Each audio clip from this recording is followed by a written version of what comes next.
আরজিকর কাণ্ডের প্রতিবাদ, পড়ুয়াদের রাজনৈতিক মিছিলে যেতে না রাজ্যের একাধিক স্কুলকে শোকজ আর প্রতিবাদে রাস্তায় নামলেন প্রধান শিক্ষকরা।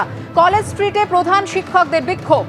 মাস্কট স্পিন কন্ট্রোল ল্যাবের পরীক্ষায় এটি প্রমাণিত। কেয়াসেট আলোপেক্স পেন্টা অ্যাক্টিভ নতুন চুল গজাতে সাহায্য করে, চুল পড়া বন্ধ করে। Keya Seth Alopex penta active 10 hair fall প্রবলেমের একমাত্র সলিউশন। আরজিকর কাণ্ডের প্রতিবাদ, পড়ুয়াদের রাজনৈতিক মিছিলে যেতে না রাজ্যের একাধিক স্কুলকে শোকজ করা হয়েছে। আর তারই প্রতিবাদে এবার রাস্তায় নামলেন প্রধান শিক্ষকরা। কলেজ স্ট্রিটে প্রধান শিক্ষকদের এই বিক্ষোভ। আর এই মুহূর্তে সরাসরি চলে যাব কলেজ স্ট্রিটে। আমাদের প্রতিনিধি কৃষ্ণেন্দু অধিকারী রয়েছেন আমাদের সঙ্গে। কৃষ্ণেন্দু, প্রধান শিক্ষকরা তারা রাস্তায় নেমেছেন, কি দাবি করছেন? তাকে তুমি জানো যে আরজিকর কাণ্ডে গর্জে উঠছে গোটা ভারতবর্ষ, গোটা পশ্চিমবঙ্গ, এবং সেখানে স্কুল পড়ুয়ারা পর্যন্ত রাস্তায় নামছেন। এবং সেই প্রেক্ষাপটে সরকারের একাধিক যে পদক্ষেপ, একাধিক নির্দেশ, স্কুল পড়ুয়ারা তার পরেও রাস্তায় নামছেন। এমনকি হাওড়ার 3টে স্কুলকে শোকজ করেছে রাজ্য সরকারের তরফে ডিআই। এবং তারই প্রতিবাদে আজকে প্রধান শিক্ষক, যারা স্কুলের প্রধান শিক্ষক শিক্ষিকা, তারাই আজকে রাস্তায় নেমে গেছেন। কলেজ স্কোয়ারে সেই ছবি দেখছি। আমাদের ক্যামেরা পার্সন শ্যামল জানাকে বলবো, রাস্তা জুড়ে প্রধান শিক্ষকরা আসছেন এবং তারা বলছেন যে সরকারের এই নির্দেশ, এই প্রেক্ষাপটে তারা মানবেন না। কি বলবেন? আমরা খুব অবাক হয়েছি, বিস্মিত হয়েছি যে 1905 সালে বঙ্গভঙ্গের সময় কার্লাইল সার্কুলার বলে একটা ঘৃণিত সার্কুলার ছিল, যাতে এরকম কণ্ঠরোধ করা হয়েছিল। আমরা প্রধান শিক্ষক শিক্ষিকা কোনোভাবেই দায়ী না।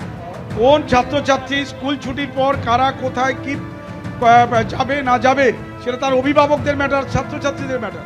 এবং সেটা নিয়ে প্রধান শিক্ষকগণকে, হাওড়া জেলার 3টে স্কুলকে প্রধান শিক্ষিকাকে যেভাবে শোকজ করা হয়েছে, আমরা তার তীব্র বিরোধিতা করেছি।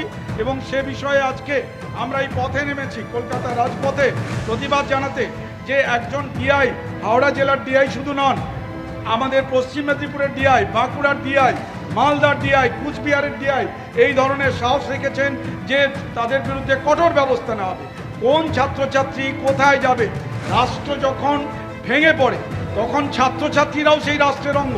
যে সমাজে আমরা বাস করছি সেই সমাজে তারা আসছে, সমাজ থেকেই আসছে। তাদের মারা 14 তারিখ রাতে তারা স্বাধীনতা দিবসের প্রাক লগ্নে কিভাবে সারা আকাশ জুড়ে তাদের এই প্রাকৃতিক দুর্যোগ উপেক্ষা করে তারা দেখেছে যে তাদের অগ্রজ প্রতিম পড়ুয়া ছাত্রীটি কিভাবে নৃশংসভাবে, নারকীয়ভাবে ধর্ষণের শিকার হয়েছে এবং তার সঙ্গে সঙ্গে হত্যা করা হয়েছে তাকে।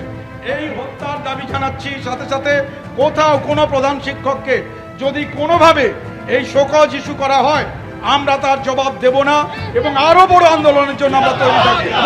সেই ছবি দেখতে ডাক দিচ্ছেন প্রধান শিক্ষকরা। সেই ছবি কলেজ স্ট্রিট থেকে আপনারা দেখলেন। কৃষ্ণেন্দু ছিল আমাদের সঙ্গে। কৃষ্ণেন্দু, তোমাকে ধন্যবাদ।